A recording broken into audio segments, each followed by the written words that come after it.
Okay. Asante sana. Nafikiri bado mnanisikia? Sawa. Yes, unasikika vizuri. Sawa, kwa mada ya leo kama unavyoona hapo inaitwa political risk, political capital and stock market dynamics.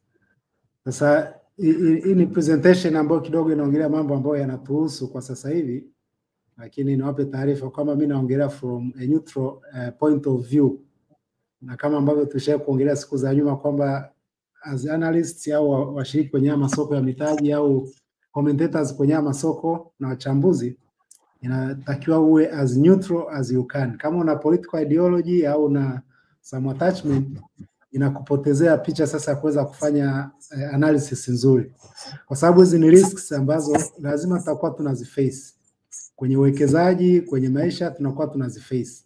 Kwa hiyo ni vizuri kuzielewa, isije ikatokea kwamba unafanya uwekezaji lakini ukujua kwamba huo uwekezaji kumbe una direct impact ambao unaweza ukaathirika na mazingira fulani ya kisiasa.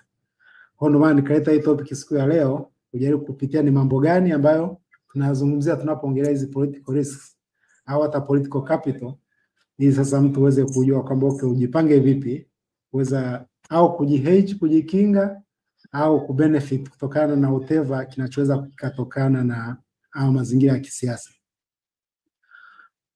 Slide inakuja, of course hapa ilikuwa inajaribu kudefine political risk ni nini. Na huko mbele nitaelezea kuhusu country risk. Sometimes huwa tunaweza tukawa tunaichanganya, kuna political risk lakini kuna country risk. Sasa hii nimejaribu kuzoom in kwenye political risk peke yake, kwamba is the possibility that government actions, political instability, changes in country's political environment will negatively affect investments, businesses or economic outcomes. Kwa hiyo ni matukio yote ambayo ni ya kisiasa ambayo yanaweza kaathiri uwekezaji wako, biashara yako na mazingira mazima ya kiuchumi. Kwa hiyo riski hizo zinahusiana na kitu gani? Ni kama mabadiliko ya baadhi ya sera, policy changes. Inawezekana mabadilisha kodi, miongozo, trade policies au monetary rules ambazo ni maamuzi tunasema ni maamuzi ya kisiasa au ambayo yanakuja kuathiri uwekezaji wako. Au riski kubwa ambayo sasa wawekezaji wetu kutoka nchi za nje wanaiogopa huko Afrika ni expropriation or nationalization of assets. Kwa sababu nafikiri Tanzania tunajulikana tushe kufanya hiki kitu. Kwa hiyo sometimes hata wakija sasa hivi wanajua maka akifika hapo unakuta tunamuimba Mwalimu Nyerere, alafu wanajua Nyerere ndio alifanya nationalization. Wanaona kama mko salama, sheria vizuri, au unaweza nikaweka mradi wangu hapo ukawa nationalized. Kwa hiyo mwekezaji anajaribu kufanya analysis ya potential of that kind of risk wakati anawekeza. Wakati unawekeza pesa zako, vile vile unajaribu kuangalia uwezekano wa risk kama hizi. Na civil unrest, mapinduzi au mabadiliko ya utawala, kitu ambacho inabidi ukifanyia analysis wakati unaangalia uwekezaji wako. Lakini kuna restrictions on capital movement or currency convertibility. Kwamba na yenyewe inawezekana ghafla wakaamua kusema okay, sasa hivi kuna uhaba wa foreign currency, kwa hiyo tunazuia convertibility ya hiyo currency. Au tu sheria vinabadilika kuhusu kumiliki foreign currency. Kwa hiyo in short, political risk is the risk that political events or decisions will harm business operations or investment returns. Kwa definition wise hiyo ndio political risk. Sasa tunakuja kwenye political capital. Na hizi picha unaziona Ezekiel na Kiwelu. Ndio. Hizi picha mimi kama Mtanzania nilikuwa naziangalia kwa kawaida, lakini siku moja sisi nikutana na mtu wa wapi. Hakuwa Mtanzania na hakuwa Mwafrika. Yaani aliadmire hizi picha, ni kwamba nchi na marais wote wastaafu wako sehemu moja wanacheka. Yaani aliona kama hii ni capital moja kubwa sana tulionayo Tanzania. Lakini sasa kama Tanzania tunavyojua siku zote sisi resources tulizonazo huwa hatujui kuzitumia mpaka hapo zitakapopotea. Kwa hiyo that was ni kati ya mitaji ambayo Tanzania hatujaweza kuitumia vizuri, na tuendelee kuomba Mungu isiye ikapotea. Lakini we have a very good foundation in terms of politics. Kwa sababu politics haziwezi kuwa perfect, lakini so far so good, bado mambo hayajaharibika sana. Kwa political capital ndo kama hiyo, kwamba mazingira yapo mko in harmony, na sawa, changamoto za hapa na pale zinaweza zikaingia, lakini njia ya kuziaddress na uthubutu wa kuziaddress bado upo. Hiyo ndo naita political capital. Sio kwamba ni watu wamekaa kimya kabisa na wamelala usingizi. No, bado wanajaribu kuvoice their concerns sehemu ambazo wanaona kama sio zenyewe. Kwa hiyo ni one of the political capital ambayo ipo. Tukienda kwenye next slide. Sasa unapozungumzia political capital, you are talking of the trust, legitimacy and influence leaders possess. Kwamba kiongozi ana uwezo, kwanza anaaminika na ana kile kitu amekikalia in a legitimate way, na anaweza ka influence maamuzi kwa ile nafasi aliyonayo. Kwa hiyo anaweza ka leta reforms au ka constrain reform agendas. And wanasema kwamba there is always correlation between political capital and market confidence. Correlation positive au hata negative. Kwa hiyo lazima ukijua kwamba hiyo inaita political capital inaweza ikawa political liability kama confidence iko zero. Lakini kama confidence iko vizuri, unakuwepo na positive correlation. Kwamba newly elected leaders with high political capital often boost short-term investor optimism. Next slide. Sasa tunaangalia je, hizi politics zina influence vipi masoko? It is through policy direction. Kwamba zile fiscal policies wanazozipitisha, trade policies, tax codes, regulations, hizo zote zina affect valuation. Kwamba hizo zote nilizozitaja hapo, wakati unapitia labda Vodacom valuation model au CRDB valuation model, ni vitu ambavyo impact yake hapo inaweza ikawa ina affect moja kwa moja. So fiscal policy, kwa mfano fiscal policy kama serikali haikusanyi sana kodi, meaning matumizi yake inabidi ije sokoni kukopa kwenye government bonds, ina supply bond kwa wingi, zitapandisha nini? Zitapandisha viwango vya riba, yield zitapanda. Na yield ikipanda moja kwa moja huwa inaenda kupandisha discount factor ya zile valuation zako. Kwa ile value itashuka. Kwa hiyo you can see, ilianzia kwenye kutokusanya kodi, ikaja kwenye government borrowing, ikapelekea kwenye kupandisha viwango vya riba, ikapelekea kwenye kupeleka valuation yako chini. Kwa hiyo vina impact ya moja kwa moja. Kwa hiyo unakuta political risks zina affect volatility, kuna capital flows, kwamba kwa sababu political risk capital inaweza ikamove toka kwenye hiyo jurisdiction, au na currency stability inaweza ikawa shaken kama risk ni kubwa.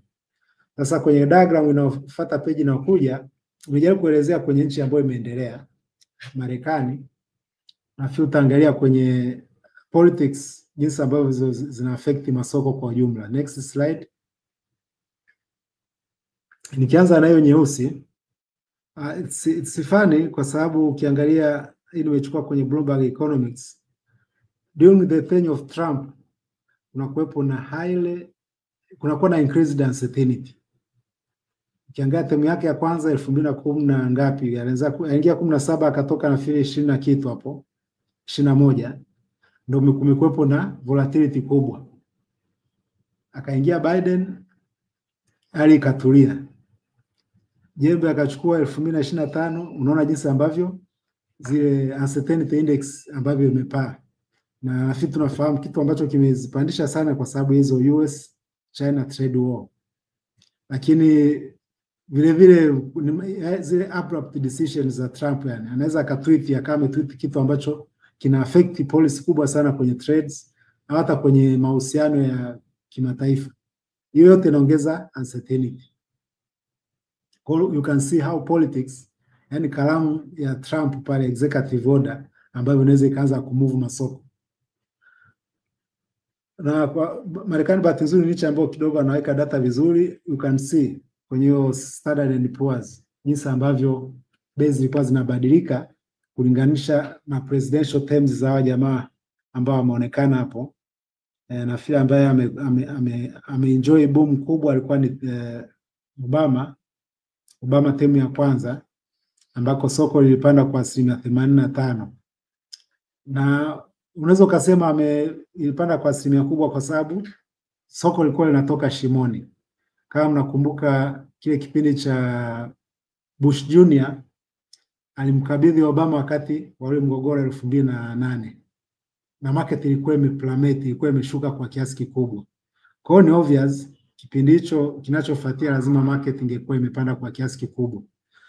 Lakini hicho kipindi cha kwanza cha Obama, wengine wanasema pale ndio ilipandwa mbegu ya hii crash ambayo tutakayoiona hivi karibuni, kwa sababu it is during Obama's first term ambako money printing Marekani ilifanyika kwa kasi kubwa ambayo haijawahi kutokea tena.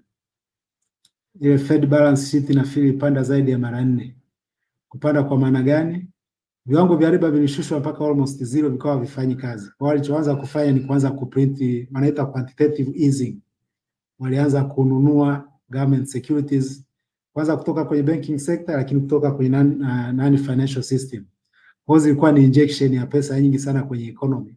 Kwa hiyo ni obvious lazima ilikuwa iende somewhere ambako ilienda kuinflate hizo bei.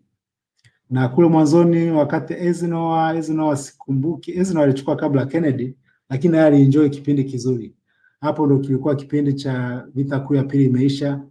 Marekani ameshajitutumua, amekaa vizuri na amesha enroll ile wanaita Marshall Plan kule Europe, na vile viwanda vyake vilivyokuwa vinatengeneza silaha sasa vikaanza kutengeneza bidhaa za kuuza dunia nzima.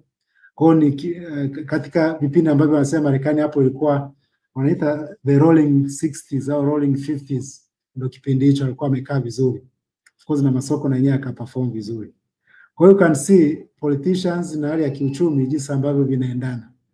Policy za mwanasiasa na maamuzi yanafanya mambo yaende kuwa mazuri.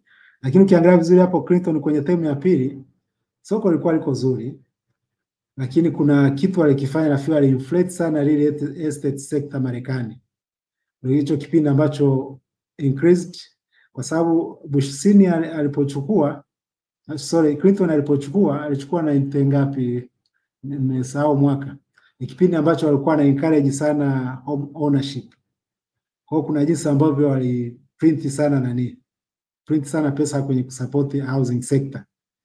Lakini ni around hicho kipindi, kama unakumbuka kitu kinaitwa Y2K.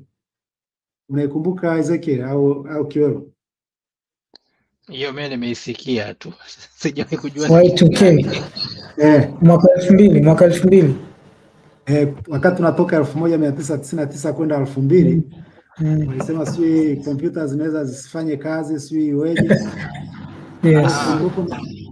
Kulikuwepo na coordinated efforts dunia nzima kuhakikisha kwamba market zinafanya kazi vizuri, wana inject liquidity inavyowezekana. Kwa hiyo inawezekana hiyo ndio liquidity ambayo sasa ilikuja kufuel hiyo Clinton 1 na Clinton 2 masoko kufumuka. Kwa sababu kabla hawaja withdraw hiyo liquidity walikuwa wameinject, ndio ikatokea na inaitwaje .com bubble ilipotokea, ikabidi waongezee liquidity kwenye economy. Kwa hiyo ikazidi kuinflate bei. Kabla ya .com bubble pesa hazijatolewa sokoni, ndio ikaja 9/11 pale walipo ugomvi wao na Osama bin Laden. Masoko yalipopanic wakainject more liquidity. Kwa hiyo kansi ni liquidity ambayo ndio inflate sana kipindi cha Clinton na cha kwanza na cha pili. Pesa zikatoka kwenye stock market zikakimbilia kwenye real estate, ndio ikaja ikalipuka 2008. Kwa hiyo you can see the policies, monetary policy regimes za viongozi hazishani sana na matukio yanayotokea kwenye political arena. Kwa hiyo kama una study country risk na hizi political influences au political risks, ni vizuri ukawa unafuatilia sana hizi sera zao na impact yake kwenye masoko, ili uweze kujua uchukue position gani. Isiye katokea kitu ukasema sikujua kama kitakuwa na impact kama hiyo.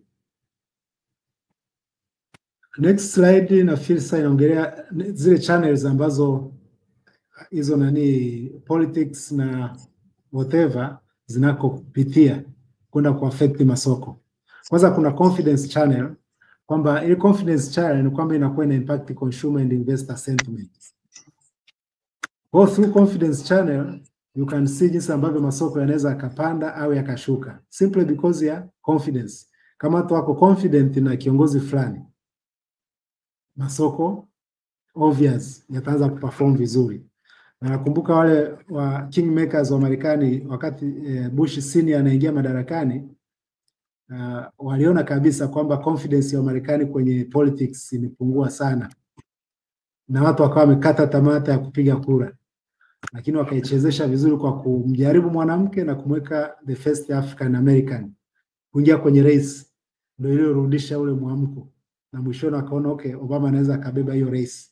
Hiyo alikuwa anajaribu kurudisha confidence. Ni mchezo wa politics, lakini you can see jinsi wakubwa kingmakers wanavyokuwa wanatutengeneza kwenye mazingira. Another channel is through policy uncertainty. Kwamba policy uncertainty mara nyingi zina lower investment na zina slow down GDP growth.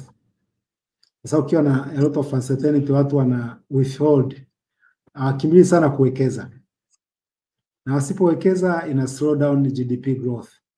Na GDP growth slow down ni kwamba obvious disposable income itakuwa inapungua. Disposable income ikipungua, watu hawata spend, ina spill over tena kwenda kwenye kupunguza hiyo GDP. Kutokana na nini? Policy uncertainty. Lakini kuna channel nyingine ambayo ni risk premium. Risk premium, kama kuna a lot of uncertainty, kuna a lot of fall in confidence, ni kwamba inaongeza risk premium.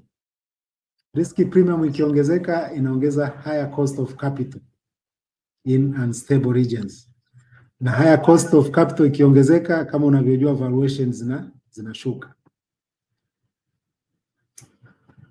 Kwa hiyo nafikiri hapa hii chart sijui nimeiweka, hebu twende upande wa pili kwa ajili ya kuonyesha political instability. No, nafikiri nisahau kuiweka. Lakini ilikuwa inajaribu kuonyesha ni jinsi gani hizo uncertainty, loss of confidence ambazo zinaweza zikafanya economic performance ikashuka. Sasa kwa haraka haraka najaribu kulinganisha, kutofautisha kati ya political risk na country risk. Ukiongelea country risk it includes all major types of risks tied to national environment. Kwa country risk ni overall, ambako ndani mwake ndo kuna political risk ambao ni instability, regime change, policy reversals. Kuna economic risk ndani ya country risk, mambo kama recession, inflation na debt crisis. Kuna financial and systemic risk, currency convertibility, capital controls and banking fragility. Hizo zote ziko ndani ya country risk. Alafu nyingine wanaita sovereign risk, kwamba kuna risk kwamba serikali inaweza ikadefault kwenye government debts zile, for treasury bonds, treasury bills. Hiyo ni sovereign risk. Alafu nyingine ni legal regulatory risk, ambazo ni changes in taxation, foreign ownership limits. Kwa hiyo you can see country risk ina cover overall mambo mengi ya kiuchumi ndani ya nchi, ya kiuchumi, ya kisheria, ya kikodi, ya kigovernance, wakati political risk ni subset ya hiyo country risk. Sasa mara nyingi kwa sababu unapoongelea risk, kinachofuatia ukisha identify risk unatakiwa kuimeasure. Sasa hapa wakati najaribu kutafuta measurement za risk, ndio ikawa ni ngumu sana kwenda kupima political risk peke yake, ikabidi nirudi nyuma kwenye country risk, ndio itakayo embody sasa wakati una measure hiyo risk uweze kujua ni kitu gani unachokiangalia. Slide inayofuatia, political risk versus country risk. Sasa hapo kuna indicators, kuna common indicators zinakuwa published huko duniani. Moja hapo ni hiyo Eurasia Group Political Risk Index, ambao of course itakuwa na cover hilo bara la Eurasia. Lakini kuna hii inaitwa Political Risk PRS Group. Kuna kitu wanakipublish on subscription basis. Nimejaribu kulogin kupata rank yetu Tanzania, sikuipata, nilikuwa sijalipia, lakini wana-publish kitu kinaitwa International Country Risk Guide. Kwa sababu ni independent group, hii una haja ya kufuata makampuni ambayo labda yameongwa kutoa opinion poll ambazo ni favorable. Hii unaweza ukatafuta ni independent group au independent unit ambayo ndio itakayokupa a proper guide ya country risk ya hiyo nchi inayohusika. Lakini kuna economic policy uncertainty risk na yenyewe ipo, Lakini hii hapa kama mtu ukiweza kuilipia ukaingia, unakuta vigezo vya ICRG kwamba wenyewe wanaangalia government instability, wanaangalia the threat of asset expropriation, wanaangalia transfer and payment delays, wanaangalia forms of internal conflict, wanaangalia terrorism, possibility of terrorism na corruption ndani ya hiyo nchi. Kwa hiyo can see wanafanya analysis ya vitu vingi, wewe kama mwekezaji viweze kukusaidia kwamba kama naingia humo kwenye nchi kama hiyo niweke premium kiasi gani ya risk kama hizo. So swali sio kwamba kuna risk ukimbie, ila ujue utaprice vipi hizo risk ukiamua kuingia kwenye mazingira ambayo yana risks. Hizi ndizo ambazo nasikia kwamba watu kama wa World Bank wanatumia kama fimbo kuzichapia nchi za Afrika, sio kwamba zinaonekana zina riski kubwa, kwa hiyo ukipigwa mkopo unapigwa with premium. Of course hizi ni moja wapo ya criteria wanazozitumia wakati wanajaribu kuadi risk premium kwenye certain regions ambazo haziko stable bado. Maanake sikuwa ninajua mpaka nikaja kusikia mtu anasema nchi kama ya Finland inaweza ikapewa mkopo kwa interest ndogo sana, na mkopo huo ikija Tanzania unaweza kukuta 30% huko, lakini Finland wao kapewa maybe 5 or even less, kwamba wao ni less risk compared na nchi labda kama ya Tanzania ama yoyote ya Afrika. Yes, hizi ni moja wapo ya vitu wanavyoviangalia. Kuna hizi independent organs ambazo zina analyze kama hivi, lakini kuna zile zinaitwa Moody's and Standard & Poor's ambao wanatoa marks. Nafikiri ushawahi kusikia? Hapana, hizo bado. Kwa mfano anasema Marekani ni AAA country. Unajua kusikia kitu kama hicho? Hizo nimeviona hivyo vitu, lakini sija kupay attention. AAA country au AA country, hizo ni risk metrics au investment grade wanazokuwa nazitoa from AAA kwenda mpaka huko junk status wanazoita DDD sio ngapi, ambako sisi Tanzania tunaingia huko. No, Tanzania tuko B1 nafikiri. Tumepewa B1 na Moody's na Fitch IBCA. Kwa hiyo hatuko mbali sana, tuko pabaya Tanzania. Osheka. Sasa how to measure country risk premium? Hii ni kipimo ambacho ukifuata kwenye mlioweka hapo hiyo link, kuna Muhindi mmoja yuko New York University, yeye kila mwaka mara 2 huwa na publish hizi country risk premium, January na July. Kwa hiyo ana vigezo vyake anavyotumia ambavyo vinafanana karibu na hivi tulivyokuwa tunaviongelea sasa hivi. Anajaribu kuonyesha kwa mtu ambaye anataka kuangalia zile risk metrics, anaweza akajua Tanzania tuko wapi. Na you can see katika East African region, of course Burundi sikuiona kwa imeweka na South Sudan, lakini katika East African region Tanzania tuko premium yetu ni ndogo, haiko juu sana. Kwa meaning sisi na Rwanda au na Uganda na Kenya tukiwa tunaenda kukopa, other things remaining constant, sisi tunatakiwa kukopa kwa rate ya chini zaidi kuliko hao wenzetu wengine. Na few can understand kinachotokea kwenye hizo nchi in terms of politics, na wengine ni corruption, na wengine majirani zao wanasumbuana. Hiyo yote inaongeza risk premium. Kwa sisi so far January ilikuwa 6.01, na walipoifanya tena Julai wakatupa hiyo namba, sijui Damodara ni ajui kama hiyo namba sisi hatuitaki, lakini ndio tumepewa 666. Lakini kwenye region kwa ujumla utaona ni jinsi gani ambavyo risk premium imeongezeka. Na sijajua ni kwa sababu region inaingia kwenye uchaguzi au inakuwaje, kwa sababu Tanzania Uganda tumeingia kwenye uchaguzi, lakini nafikiri chaguzi za nchi 2 au 3 katika region lazima zinaweza zika spill over kwenda kwenye nchi nyingine. Inawezekana labda ndio maana region nzima imeongezewa hiyo premium. Kwa sababu sijajua vizuri ni kitu gani ambacho wote yani kwa pamoja kilichoinua nani hiyo premium yetu kufikia hicho kiwango. Sasa hizi ni democracy index map iliyokuwa mwaka jana. Sasa inakuwa published na kampuni inaitwaje, ni source ni The Economist Intelligence Unit. Hii ni kampuni kongwe ya Uingereza ambayo nafikiri wanamiliki ile gazeti la The Economist. gazeti lilianza mwaka 1834, gazeti la siku nyingi sana, kwa wana data nyingi sana za kutosha. Kwa hiyo ndio wana publish Democracy Index.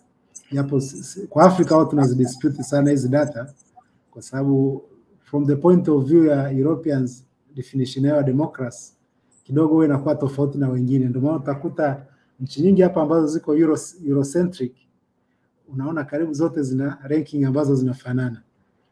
Hizi nchi nyingine zote ambazo ni nyekundu ndo wameandika authoritarian regimes, ambako angalau Tanzania tumeshatoka, tujaenda kwenye democracy kamili, lakini tuko kwenye hybrid. Kwa msimu mkani hukumu mimi, hizi ni data za European Intelligence Unit, wanasema sisi tuna hybrid ya full democracy na authoritarian regime. Ni data zinasema hivyo, sio za kwangu, mtu yote anaweza kazitafuta kaziona. Kwa Democracy Index wanasema na yenyewe ni kigezo kimoja hapo wakati unajaribu kupima political risk ya nchi fulani. So that is where we stand. I'm sure tuko on the right way kwenda mahali ambako ni kuzuri.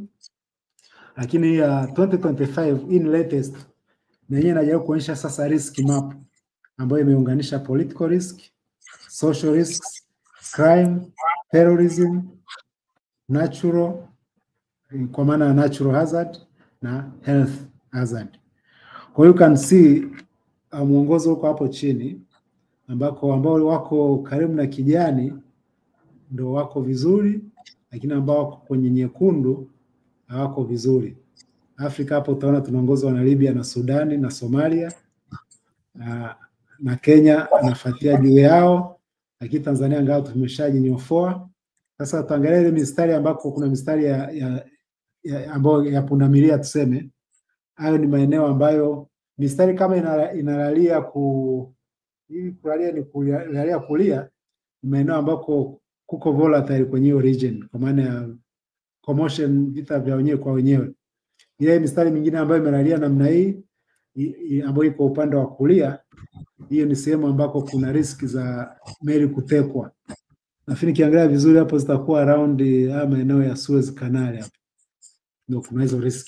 Kwa hiyo hii global risk map kama mwekezaji, sawa tunawekeza Tanzania, lakini sio mbaya ukaiangalia dunia nzima, ukajua wawekezaji kutoka nje wanaiangaliaje dunia.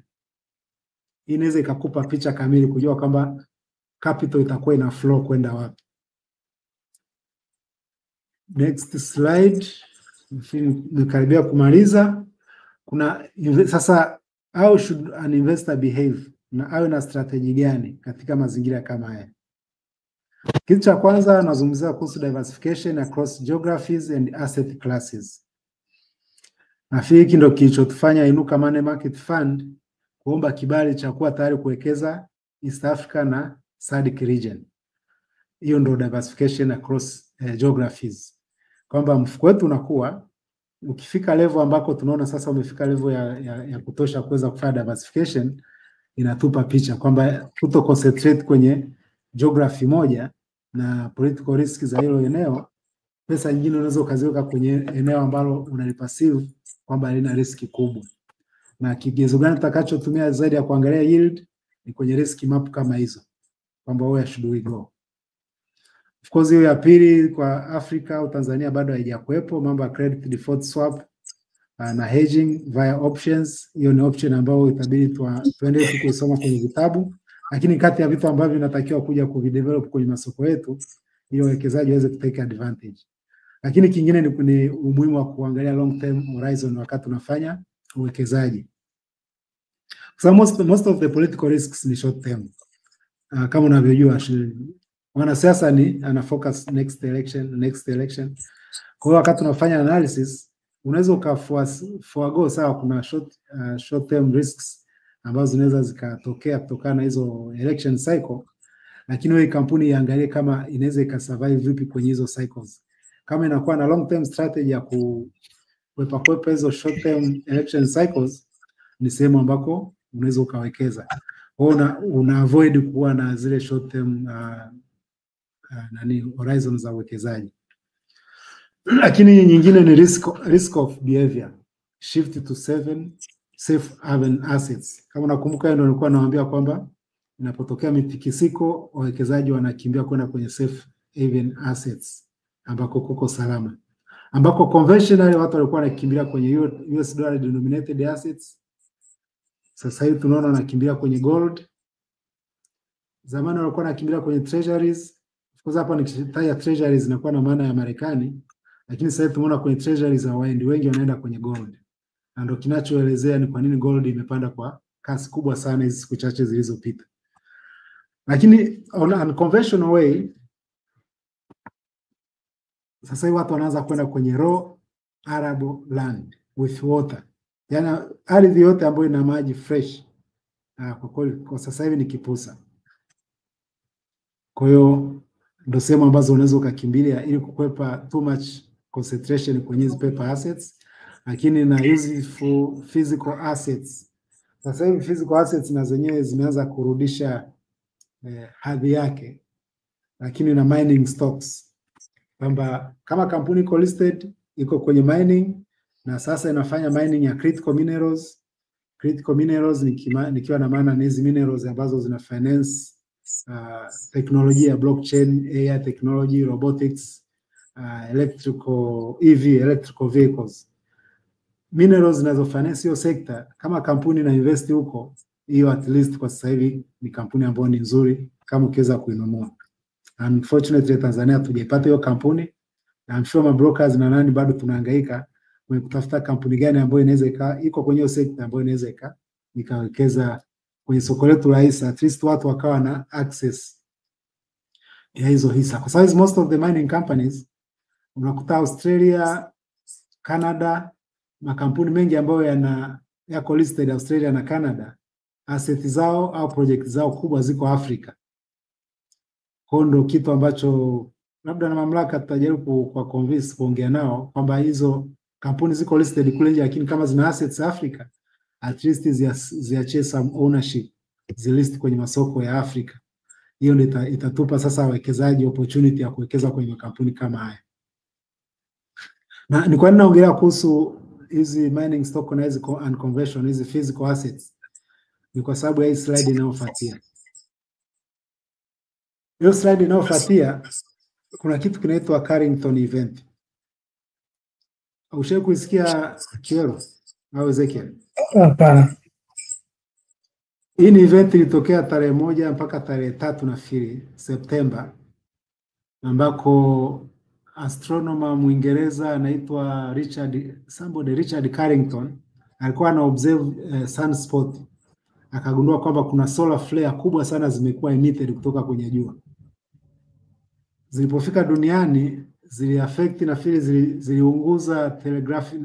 Enzi hizo mawasiliano ilikuwa ni telegraph. Kwa minara iliungua kwa sababu hizo wanazitaja CME, coronal mass ejection na solar flare. Kwa hiyo wanasema it was the largest solar flare ever recorded katika history, ambayo ili pull down ni telegraph na nini. Sasa kwa sababu ilishawahi kutokea, wanasema kuna possibility ikatokea. Na sasa hivi kwa mawasiliano ambayo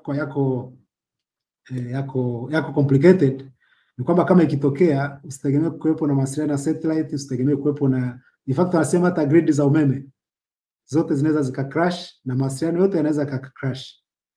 Sasa hivi tunategemea sana teknolojia, na most of our investment ni paper investments. Kwa hiyo uwekezaji, kitu kama hicho kitokea, kwa ghafla ulikuwa na utajiri mkubwa unakuwa zero. Hata ATM card huwezi kwenda kudraw pesa. Hence ndio maana inatakiwa tuwe na hiyo diversification kwenda kwenye physical assets, ambako hali ikiwa mbaya at least unakuwa kwenye hali nzuri. Usio ukawa kama huyo ostrich ambaye anajifanya yuko salama simply because ameweka kichwa kwenye ardhi. Kwa hiyo avoid hiyo ostrich scenario, ambao it's a metaphor for avoiding or ignoring negative or unpleasant information to avoid discomfort. Ndio hicho kitu ambacho nataka niwatoe kwenye hiyo nani, kwamba let us be ready to hear about this discomfort information, ili sasa tuweze kuwa prepared. Isi ikatokea ukashtukia ghafla hamna kitu ambacho unaweza ukafanya. Na slide ya mwisho kwenye hii presentation ni key takeaways, kwamba Political stability huwa inaleta market stability, lakini political capital huwa inasababisha policy execution inakuwa faster and efficient na inaongeza investor confidence. Political capital huwa inaleta efficiency crisis management, meaning kama nchi na political capital, hata ikitokea hiyo Carrington event inaaminika kumanage hiyo crisis. Lakini kama haiaminiki, mnaingia barabarani mnafanya vurugu za ajabu tu, simple, lakini haikuwa makosa ya wanasiasa. Lakini kwa sababu watu siku zote wanakuwa na hasira na hiyo political setup, wanapata sababu sasa ya kulipiza. Lakini kama wana political capital, watakaa kwenye TV wamsikilize kiongozi wao, anawafafanulia kilichotokea ni nini na wanakisolve namna gani. Kwa hiyo ukiwa na political capital, crisis management inakuwa more efficient. Uncertainty increases volatility but also opportunities for informed investors. Nafikiri hiyo ndio slide ya mwisho kwenye presentation ya leo.